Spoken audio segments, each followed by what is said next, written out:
Nigeria's aviation sector over the years has faced many challenges and is still bedeviled by many problems. Yeah, Africa's most populous country does not have a national carrier, and to make matters worse, persons seeking certification in aviation, aeronautical engineering and other related courses often have to go abroad to study, as the country can hardly boast of schools to train them.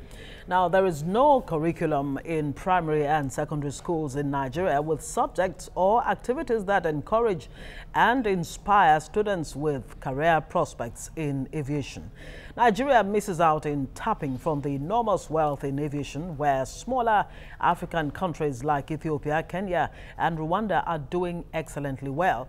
But the sad and embarrassing narrative might change soon with the launch of the Aviators School Club in Nigeria on April the 18th, which is, of course, today. Yeah, exactly. All right, now the club, the Aviators School Club, is an initiative born out of the desire to motivate, inspire and train children and teenagers to pursue careers in the aviation industry. Now, the idea is meant to actually really it's about catching aviators young and inculcating that passion for flying, you know, in them from the youthful age. Yes. Now we have with us in the studio the Managing Director, Aviadev, John Howell. John, good to see you. Good morning. Good morning. And we also have the CEO, Aviators Africa, Tony Ukachukwu. Tony, good morning. Good morning. Nice to be here. Good morning, gentlemen. Now, let me start with you, Tony. What is prompting this whole idea right now? Okay, so we've come at a time where there are forecasts and statistics that we have a skill gap, or we're going to have a skill gap in the aviation sector in Africa in the next 20 years. Not to say that people are not trained, but sometimes people get trained and they go to other countries to pursue their career. So there's always, lack of enough resources here. So in the next 20 years, there's going to be a skill gap. And we said, what do we do to mitigate what is going to befall us in the next 20 years is a no-brainer to now begin to try to breed young people that are going to, catch the fire on time and pursue this career, so can mitigate that challenge that is going to, face us in the future. We are known usually in this part of the world to just do things now and not forecast and see how it's going to pan out. So we decided deliberately to look at it and say, okay, this is going to happen this time. So why don't we begin to work to mitigate it in Africa and make sure that it doesn't catch up with us? All right, that's interesting to know. I remember growing up, if you asked a young man, what he wanted to be in future, he would say, I want to be a pilot. But you don't get to hear that much anymore. Let me borrow from that movie, No Country for Old Men.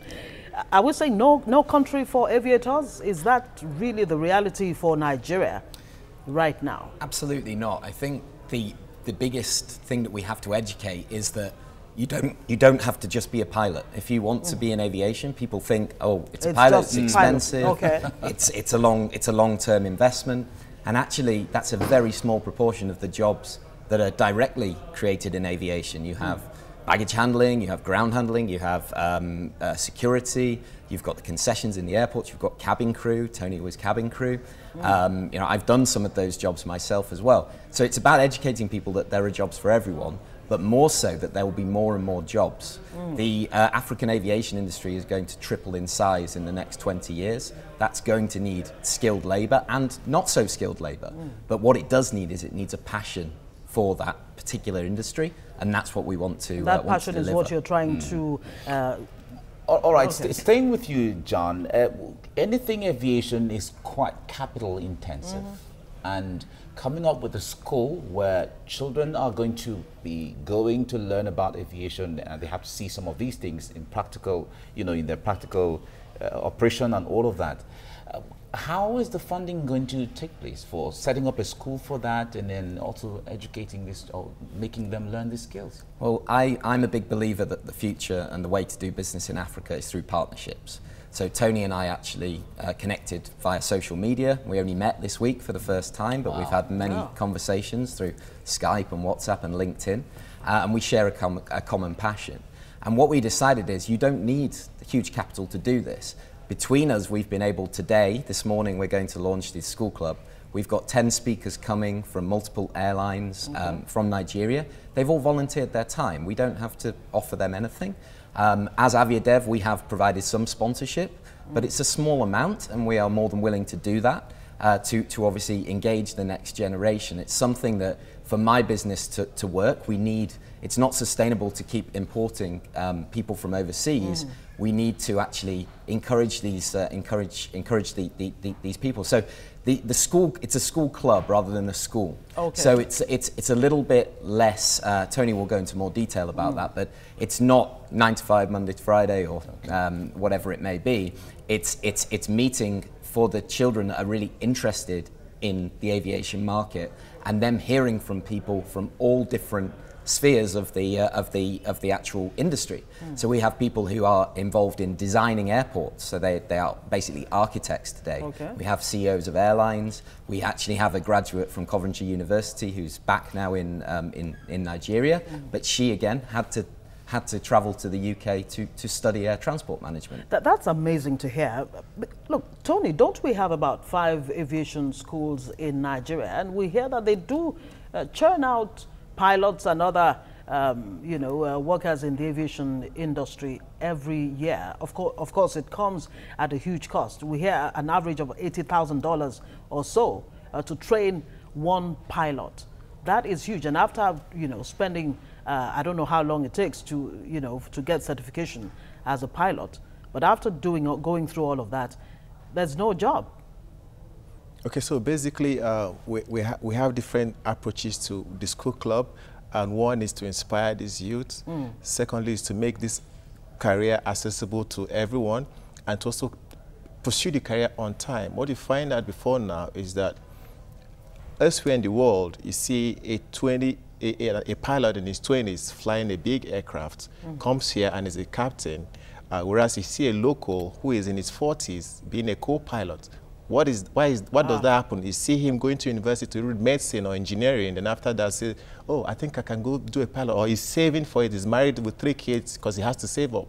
So we don't have platforms or partnerships or platforms like this to help with sponsorship. So somebody that is 16 after college, secondary school, can say, I don't need to go to university to study medicine. I just go straight to pilot school and aviation school, and in 36 months or thereabout, I'm back flying.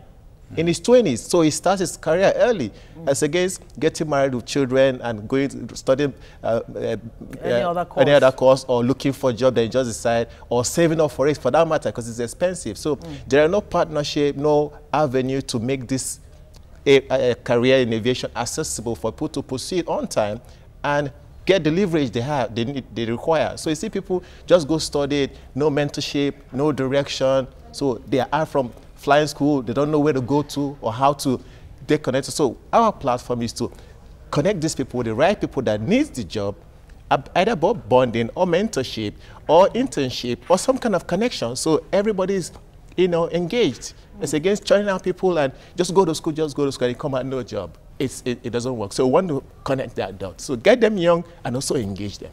Okay, let me stay with you, Tony. You're talking about matching the students in the clubs with the real industry outside. Now, when they have passion, I know you're going to be doing a lot of mentoring throughout the membership of the club and all of that, but at the point where they have learned a few things and it is time for them to execute or trying to implement all of that, how are you going to get the funding for them to now go outside and express themselves in the passion they have learned and what they want to do? Okay, so when we started this initiative, we started talking with John, and we have getting overwhelming response. As we speak this morning, there's somebody from Ethiopian Aviation Academy who flew in yesterday for this event.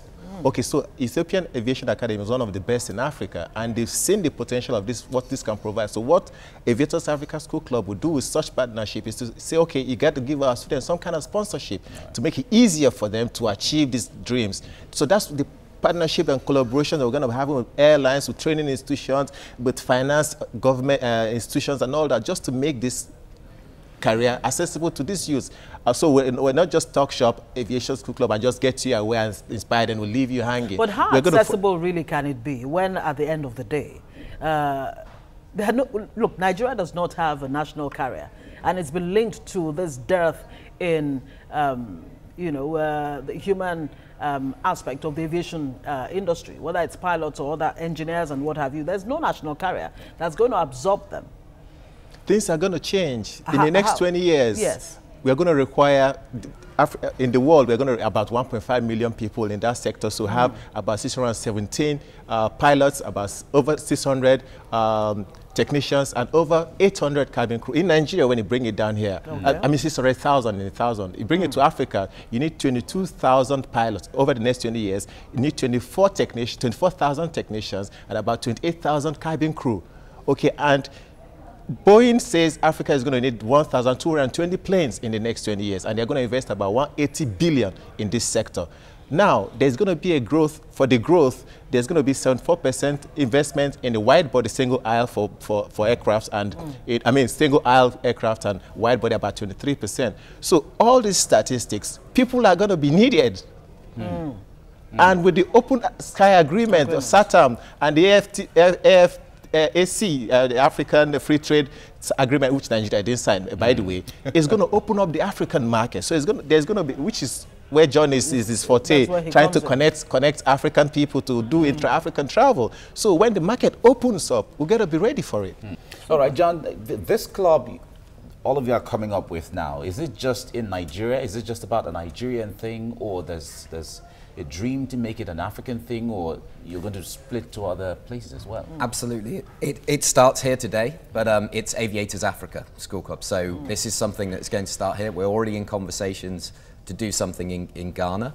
And last year, I started doing some Aviadev outreach in Rwanda. So my event was in Rwanda. You mentioned them obviously as a bit of a beacon of what's happening and how much they're doing, and obviously they're serving into Nigeria as well.